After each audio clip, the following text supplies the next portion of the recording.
میرے عیب چھپا اس دنیا میں بھی اور آخرت میں بھی، آمین۔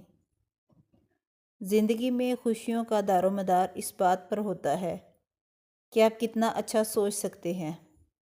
اچھی سوچ اور بری سوچ آپ کے خیالات کا تعین کرتی ہے۔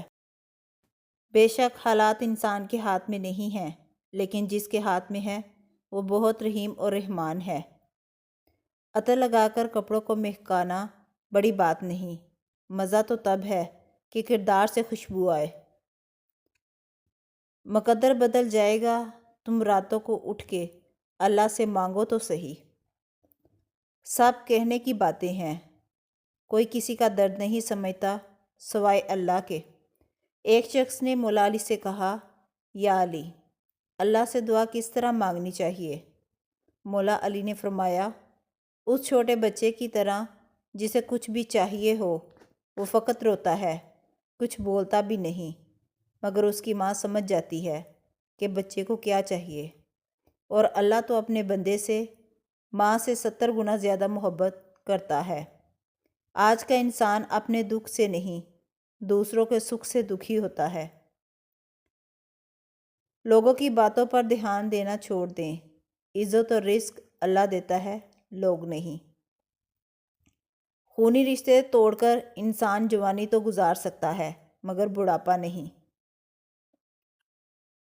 اللہ مانگنے پر دیتا ہے تو غرور کرنے پر چھین بھی لیتا ہے۔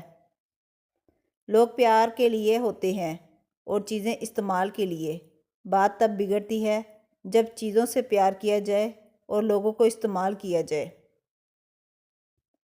زندگی میں زیادہ رشتوں کا ہونا ضروری نہیں، لیکن جو رشتے ہیں ان میں زندگی کا ہونا ضروری ہے۔ یہ بھی ایک سچ ہے، انسان کو خدا تب ہی یاد آتا ہے جب وہ درد کا مارا ہو، غرض کا مارا ہو، یا پھر مرض کا مارا ہو۔ اگر دولت کمانا ہی زندگی کی حقیقی کامیابی کا اصل مقصد ہوتا تو قارون کو کامیاب ترین انسان مانا جاتا۔ پریشانی صبر کرنے سے ختم ہو جاتی ہے اور اللہ کا شکر ادا کرنے سے خوشی میں بدل جاتی ہے۔ انسان کو زندگی میں ایسی ٹھوکریں بھی لگتی ہیں جو گرانے کی بجائے اٹھا دیتی ہیں۔ انسان موت سے بچنے کی کوشش کرتا ہے، جہنم سے بچنے کی نہیں، حالانہ وہ جہنم سے بچ سکتا ہے، موت سے نہیں۔